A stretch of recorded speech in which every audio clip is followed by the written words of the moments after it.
Salut tout le monde, on se retrouve aujourd'hui dans une nouvelle vidéo et on va parler de mes favoris du mois de janvier. En janvier, il y a eu les soldes et donc j'ai acheté ce merveilleux chemisier que je porte. Donc il est noir classique, donc je vais pas me lever. Mais les deux petits détails absolument trop cute, c'est qu'il y a une ouverture sur l'épaule comme ceci qui est assez sympathique et des manches très amples, un peu style bohème, et moi j'adore vraiment ce style de manches et de vêtements, donc je trouve ça trop cool. Il est absolument super agréable à porter, un tout petit peu transparent mais juste super doux. Il a coûté 7-8 € à peu près, donc c'est vraiment pas cher. J'avais eu la livraison gratuite et tout, c'était absolument dingue. On passe ensuite à la partie un peu plus vernis à ongles. Voilà, on va commencer par ça. Vous savez que j'adore absolument le vernis à ongles, j'en ai des tas. Et récemment, je voulais remettre le Bitter and Prosecco de chez OPI. Et j'arrive vers la fin du flacon, du coup ça devient vraiment difficile, j'arrête pas de le diluer le plus possible. Mais voilà, donc j'avais voulu essayer de le racheter. Et en fait je me suis rendu compte 10 ans plus tard que ce vernis à ongles était en fait une collection limitée qui était la collection de Venise. C'est pour vous dire à quand ça date, c'était en 2015 et donc voilà, je l'ai acheté super tard. Il était absolument trop cool, mais donc pour le retrouver c'est une pure galère. Donc j'ai réussi à le retrouver sur Amazon, donc je l'ai recommandé, j'attends de le recevoir. Mais je cherche quand même un remplaçant. Et donc je porte pas celui-ci justement, j'en porte un autre qui ressemble un peu mais qui est quand même un peu plus clair, je ne sais pas si vous pouvez voir. Et donc je porte un Formula X qui est celui-ci, alors je sais pas vraiment la teinte, c'est la teinte Dainty. Donc voilà, c'est un Formula X, je ne les avais jamais testés auparavant. Faut dire, j'avais connu la marque grâce au Presspod, voilà, j'avais vu beaucoup de revues de blog où vous mettrai une vidéo YouTube quelque part pour que vous ayez une idée du produit. Mais c'était juste une catastrophe et donc j'avais pas vraiment une grande confiance dans cette marque tout simplement. Ce qui a fait que j'ai craqué, c'est notamment la couleur qui est quand même très claire et qui se rapproche un petit peu, même si c'est un petit peu plus blanc crème, très blanc limite. Mais surtout il était en solde chez Sephora à 4 € au lieu de je ne sais pas combien pour Formula X. Mais donc voilà, j'ai voulu tester. Alors on a un petit capuchon comme ceci, un peu comme les vernis Chanel ou plein d'autres ont un peu ce format de double bouchon. Et donc ce qui m'a le plus étonné dans la formulation de ce vernis à ongles, c'est que premièrement il est très liquide et on a un tout petit pinceau. Et alors ne vous fiez pas à la taille du pinceau, franchement on a l'impression qu'il y en a toujours trop. Franchement c'est abusé comme il est liquide, et bien justement ça en met beaucoup trop sur le pinceau. Je suis plutôt contente de ces vernis finalement parce que certes ils s'écaillent un petit peu comme les vernis Chanel, mais ils sont quand même, là je l'ai eu pas très cher, mais surtout ils s'écaillent pas très vite pour le moment, donc j'en suis plutôt contente. Si je trouve d'autres couleurs assez originales, peut-être que je les prendrai et commencer une nouvelle collection de vernis à ongles. Donc voilà pour ces deux vernis qui font partie de mes favoris, mais surtout le Bitter and Prosecco, si vous avez l'occasion de vous le procurer. Franchement foncez parce que c'est un vernis super et la marque OPI c'est clairement la meilleure selon moi. A savoir que dans le OPI on a normalement 13 ml de mémoire et sur Formula X je ne sais pas du tout. Chez Formula X on a 12 ml, donc voilà c'est à peu près équivalent, on a quand même une très grande quantité. Moi je vous conseille de prendre dans ces vernis à ongles là des couleurs que vous allez adorer, que vous mettez H24, comme ça dure un petit peu plus longtemps. Et même si ça reste un peu plus cher que ceux de chez Kiko, la formulation reste exceptionnelle. Maintenant que j'ai parlé d'un vernis à ongles pendant 6 plombs, on va passer à ce fond de teint. Je vous en avais fait une revue complète. C'est le fond de teint All Nighter de Urban Decay. Je trouve qu'on n'en parle pas assez sur YouTube. Voilà, décidément je regarde plein de vidéos, mais genre vraiment plein de vidéos. J'ai plus de 50 abonnements, donc c'est vraiment oufissime et je regarde quasiment toutes les vidéos. Autant dire que ça me prend un temps fou, mais du coup j'adore ce fond de teint, il est plutôt couvrant, il a une très bonne tenue je trouve. J'aime beaucoup la couleur, la texture et le côté flacon pompe. Avant j'avais pas vraiment ce genre de flacon pompe, j'avais celui de chez Sephora qui était un petit peu comme les tubes qu'on a en chimie, vous le dévissez et en fait c'est avec une petite pipette. C'était pas très pratique et pas très hygiénique et je trouvais qu'il s'oxydait un peu au cours de la journée. Celui-ci ne le fait pas vraiment, donc c'est plutôt cool et je trouve qu'il a un effet vraiment matifiant sur le visage que j'aime énormément. Alors bien évidemment c'est un fond de teint Urban Decay, il coûte un peu cher, je crois qu'il est à 36 € mais je trouve qu'il vaut le coup puisque ça dure quand même un certain temps.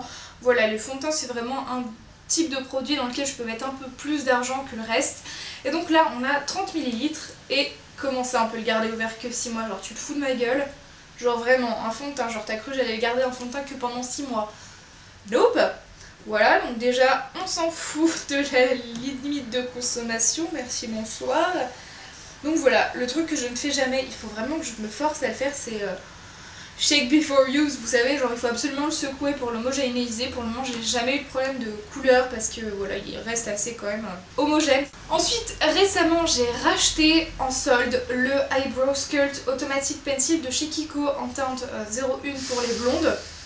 Merci le bus, c'est ouf, le bruit qu'il y a dehors c'est incroyable, insupportable. Donc il y a 2 embouts, c'est un peu comme ceux de chez Benefit, vous avez un côté avec une petite brosse pour les brosser, haha super, et de l'autre côté vous avez un espèce d'embout en format triangle qui est quand même assez gros. Voilà, c'est un peu les tailles classiques mais c'est pas le miniature, et quand on le rachète neuf, et bien je me rends compte vraiment qu'il est encore très droit.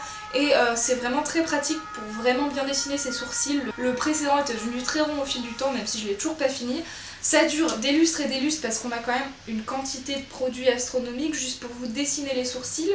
Je sais pas si vous vous rendez compte, mais ça dure quand même un certain temps. Faudrait que je compare à l'occasion celui que j'ai acheté là et l'ancien pour voir ce qui me reste de produits. Et cette petite chose coûte environ 5-6 €, mais là en solde elle est à 4,90 € il me semble. Donc c'est toujours bon à prendre. Ensuite, toujours un favori de chez Kiko, et bien malheureusement c'est le Strobe & Sculpt, c'est la Cream Contour Palette. Et j'avais la teinte Light to Medium. Alors franchement, je commence à voir la fin du bronzer. J'essaye un peu d'en mettre un peu partout pour éviter de voir le fond, mais on commence à le voir et c'est très triste. Je fais mon contour crème depuis des lustres. Depuis que j'ai cette palette, ça a changé un peu ma vie de contouring parce que j'adore ça. C'était un super produit en édition limitée et je suis tellement triste qu'ils ne le refassent pas parce que c'était une tuerie. Pour le côté highlighter, j'en suis pas vraiment fan parce qu'il est un peu... déjà pas très pigmenté je trouve, mais surtout assez foncé pour ma carnation. Donc voilà, c'est pas mon kiff, et surtout je mets encore quelque chose de poudre de la palette Sleek Solstice que j'utilise régulièrement pour tout ce qui est... Ok. Voilà, autant vous dire que si c'était quelque chose de poudre, la palette viendrait de mourir.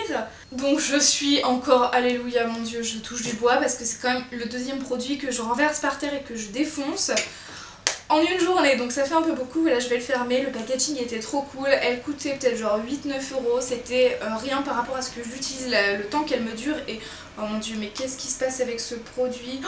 Oh là là, oh non, j'ai perdu un petit bout de... Oh non. Ah ouais, le bout de plastique il est là. En fait j'ai un peu niqué un petit morceau de la fermeture. Bref, c'est... ça y est, ça me gave. Produit suivant, on reste chez Kiko. Voilà, il y a eu plein de trucs, c'est un peu mon délire en ce moment. Ils ont refait toute leur gamme de pinceaux et donc un de mes pinceaux favoris c'est le pinceau, il n'a pas de numéro, ah si, c'est le 11. Et c'est celui du contouring, voilà, donc je le trouve très cool, il estompe plutôt bien et ça évite que j'utilise 3-4 pinceaux juste pour mon contouring comme je faisais avant. Je cherchais pas à comprendre, elle m'a fait un peu malade de contouring. Bref, on passe à l'avant-dernier produit et c'est la Semi-Sweet Chocolate Bar de chez Too Faced. Alors c'est un favori limite de l'année 2016, de cette future année 2017 qui arrive et qui a commencé déjà. C'est un favori de ce mois tout simplement parce que j'y reviens définitivement. J'avais acheté la palette qui va avec le coffret Too Faced de Noël de cette année 2016 et autant les fards étaient super jolis, elle est très bien composée, pas merci le texto. Mais malheureusement je trouve définitivement que les fards ne tiennent pas sur la paupière même avec une base. Que ce soit la Too Faced Shadow Insurance ou même la Urban Decay, et bien les fards en fin de journée filent complètement dans le pli et c'est absolument pas joli du tout. Donc voilà pour ça, alors que cette palette-ci je n'ai jamais eu aucun problème. C'est la palette qui m'a fait entièrement décrocher de la Naked 2, des fards Urban Decay, de tous les autres que je peux avoir. Donc voilà pour ça, c'est une palette que je vais éviter de faire tomber par terre comme 2 autres produits aujourd'hui, ce serait con. Et donc elle se présente comme ceci, voilà. Il y a beaucoup de teintes un peu orangées, un peu marronnées et un sublime bleu. Donc voilà, c'est typiquement la palette faite pour moi, c'est tout ce que j'utilise au quotidien. Bon, pas aujourd'hui parce que j'ai fait un make-up un peu chelou, mais passons. Elle coûte un peu cher, mais par rapport à la qualité du produit et à la quantité qu'on a dedans, au final ça revient au même que si on achetait des fards mono, voire ça revient moins cher. Donc moi je trouve ça plutôt pas mal. Et enfin mon dernier favori, c'est encore un sac à main. Je sais, c'est un problème, mais clairement c'est un sac Paul Marius. Voilà, donc c'est mon deuxième. J'avais acheté le premier cartable marron dont je vous ai parlé 25 milliards de fois l'an dernier en avril, et donc cette année j'ai voulu craquer sur le sac cartable en S, voilà, et non pas en M comme la dernière fois, et surtout en teinte vraiment Indus, donc c'est un espèce de marron foncé, pas vraiment noir, mais un petit peu marron, limite un peu... Il tire sur le bordeaux celui-là, donc bien sûr ça dépend des cuirs et de quand est-ce que vous le commandez, vous n'aurez pas exactement le même je pense.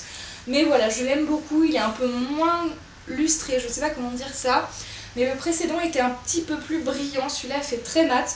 J'adore ce sac, littéralement. Le défaut qu'il a, c'est que mon MacBook ne tient pas dedans, mais du coup ça fait un plus petit sac. Je prends un peu moins de choses, donc c'est moins lourd à porter, je l'adore, littéralement. La bandoulière est tout aussi large que le M quasiment, donc c'est vachement cool et ça change de mes Sabrina qui ont une bandoulière très fine pour un sac dans lequel tu peux mettre beaucoup de choses et qui au final devient très vite lourd, et ça me fait mal au dos et surtout à l'épaule, et même ceux-là me font mal à l'épaule, mais genre c'est vraiment parce que je prends trop de choses dans mes sacs, des os pas des os. Mais donc voilà, c'est vraiment une tuerie, il coûte à peu près, il me semble, 80-85 €, à savoir qu'il n'y a jamais de solde chez Paul Marius pour le moment, parce qu'ils disent qu'ils font des prix accessibles toute l'année, donc voilà. Personnellement j'adore en plus mon petit vampire que j'accroche dessus qui vient de chez Nietzsche, et donc voilà, c'est un sac cartable absolument magnifique qui est très classique, qui fait assez vintage, et c'est ce que j'aime dans cette marque.